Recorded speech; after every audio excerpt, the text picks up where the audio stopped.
Morning, Pete, North Las Vegas. This is the first LR308 I built, and this one in the back was the second one I built. I've done some recent videos on this second one where I had some issues with it. If you're interested in what the issues were and what I did to fix them, you have to go back and watch some of the older, more recent videos. But we are here today to work on this one. Now, this one here has been running fine. It's been cycling fine. So no issues there, but I have noticed something that's it's got a wear mark on it, and it's getting a little bit concerning. So let's take a look at that. So what I noticed on this rifle, the one that's been working just fine, is I'm starting to get some buffer tube wear, mainly behind the retaining pin here. And if I run my fingernail or something through here, it's pretty rough. I mean, you can feel it. So I have some different theories, a couple of main theories about what's going on here. And so we'll discuss that. So the first theory I had was maybe there was a bunch of imperfections, some dings or something going on with the buffer itself. And this is an Aero Precision 3.8 ounce. And I couldn't find anything. There's a couple of little tiny nicks, but that happens a lot when you're sliding your buffer and spring it over the retainer pin. But nothing that, in my opinion, should be causing what's going on with that buffer right there. So I don't think this had anything to do with it as far as dings or nicks or scratches on the bearing surface of the buffer. So theory number two. I was thinking that maybe this part of the spring was coming in contact with the buffer and digging into it. One of the things I noticed with this Aero Precision setup is trying to get this spring in the correct location up against the shoulder here. Man, it's hard to do. And on all my AR-15s, it doesn't take as much effort. You just compress the spring and it'll pop over the shoulder. So this thing here digging into the buffer somehow, you know, maybe during cycling, the way the spring expands and contracts, it comes above the shoulder of this area here and is digging into the buffer tube. Could be that maybe this shoulder here is out of spec a little bit. Maybe this is under spec a little bit. Whatever's causing it, I'm not exactly sure. But something's going on, and you know, obviously that's not normal wear. So that's kind of theory number two. So we'll just combine two theories, theory number 3 and 4. Maybe this tube had a machining error, or maybe this tube wasn't quite circular and had a high spot in it, and I just didn't notice it when I put the rifle together. But I'm usually pretty good about checking this stuff, but I could have missed it. The other theory number 4, we'll call it, is maybe it was just some bad metallurgy. Maybe there's just some soft material here or some imperfection in the aluminum itself. But anyway, whatever's going on, I've decided to change out this tube, buffer, and spring. And we're going to go with a Heavy Buffers A5 setup. So we're going to get rid of the 308 carbine setup and put an A5 on here, and I got the kit from Heavy Buffers. So before we get to the installation, let's talk about some of the differences in buffers. So carbine setup for a 308, what you're looking at on top, the black buffer there, you can see it's a little bit longer in length. If you look at the coil spacing versus the 308 carbine setup, quite a bit of difference. So on the top here, the CAR 15 or M4 setup, and this is the 308. You can see the 308 uses a shorter stubby buffer. So you do not run this in a CAR 15 or an M4, and you do not run this in a 308. However, both of these use the same mil-spec dimension buffer tube, which comes in right at 7 inches. And I talked about this in one of the other videos, but we'll hit it again. So even though these two setups are not interchangeable between 15 and 308, they do use the same tube. So the black buffer, once again, car 15 M4, and you can see that on the 308 A5 setup, the buffer is the same length. But on the A5 setup, you can see the spring length is considerably different. This is a rifle length 308 rifle spring. And once again, you cannot interchange any of this stuff into an A5 system. So on an A5, you have to use the rifle length 308 spring. And here's a comparison. Like I said, I covered this in one of the older videos, but we'll stick a tape measure down there and you can see that this comes in at 7 3/4.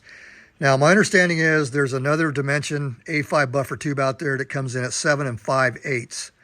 So you may have one of those. Now, the 7 5/8 versus the 7 3/4 inside depth, I don't think it matters, but maybe it does on some rifles. But just wanted to make you aware that apparently there are two dimensions on the A5 buffer. So I mentioned in the earlier clips, besides the original 4 theories, something that may be contributing to one of those theories also is if you look at the Aero Precision spring and the buffer diameter, you can see all kinds of daylight between those spring coils and the buffer housing. And that may also be causing a rocking issue on this buffer, which causes the edge of that buffer to catch the edge of the buffer tube. Now, if you look at heavy buffers, you won't see as much daylight on the spring. So I'm going to measure these real quick, the housings, and see if there's any major difference. And if it's a housing difference or if it's the spring diameter winding. So the Aero Precision comes in at 690. Heavy buffers comes in at 750, so 3/4 of an inch. Heavy buffers coil diameter about 73 thousandths. So Aero Precision about the same, about 73 thousandths. So on the heavy buffers A5 buffer, it's I forgot to mention, it's 8.5 ounces versus the carbine setup for Aero Precision at 3.8 ounces.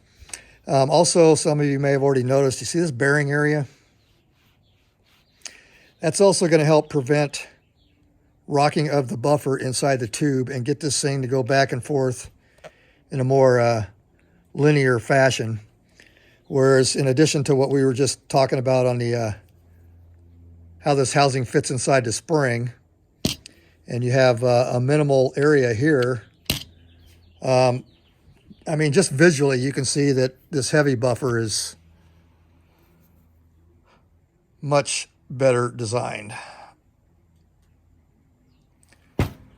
All right, so we'll talk about some installation issues here, and then we'll get this thing, get this A5 on the rifle. So I don't remember whose armorer's wrench this is. I have another one. It's out in the garage somewhere, which means I'm never going to find it again. But anyway, I had an issue with this one here. You can see the tabs for the castle nut, and they were too long. And as I would tighten this castle nut onto the buffer tube, because these tangs were too long, they would dig into the threads and damage the threads and leave some shiny metal on the buffer tube threads. So I took a file and filed these things down so that, you know, they wouldn't stick past the threads no matter how I pulled on it. So that was the issue with my wrench. And I have other castle nuts where the same thing was going on, so it's not the castle nut. It was something just off a little bit with the wrench. And like I said, I ended up filing these down so I wouldn't get any damage. Okay, so I'm going to do this part off camera. I'm going to take the the mil-spec 7-inch tube off of this. Put the A5 7 3/4 tube on. M4 technical data package spec for these castle nuts is 40 foot-pounds plus or minus 2 foot-pounds. So you have a range of 38 to 42 foot-pounds when you tighten this. The M4 TDP also says to stake these in 2 places. I don't bother staking mine. As long as I get this torque somewhere near the spec, I've never had one come loose on me. Should you stake it? I think you should. Do I stake mine? No, I don't. So let me go get this swapped out, and then we'll talk about this a little bit more and finish up the video. Okay, before I swap the tubes out, one last thing I thought I would mention. If you've ever bought a Magpul collapsible buttstock, you should get one of these with your buttstock, explaining the difference between a mil-spec tube and a commercial tube. Now, as far as I know, could be wrong about this, but I think all A5 tubes are the mil-spec dimension. Okay, so I have the buffer installed. We are all the way closed. And you can see that some buttstocks, because of the longer A5 length, they're going to stick out. So you got to kind of pay attention to what buttstock you're going to use with your A5. And that's fully locked at position 0. So I'm going to show you the Magpul. And the way this Magpul is designed, this SL doesn't do that. So the Magpul will adjust all the way out, fully all the way out, and I'll show you that it goes all the way in. So this is the last position adjustment here. So fully locked into the fully locked position, the last detent fully closed. You can see that the way the Magpul is designed, there's no issues on the A5 buttstock.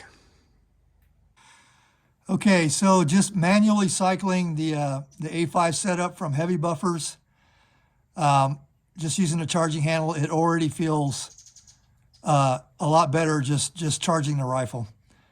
So that's one improvement already. So anyway, let's get this thing out to the range and see if we've solved some issues or created some more. Pete, North Las Vegas, over and out.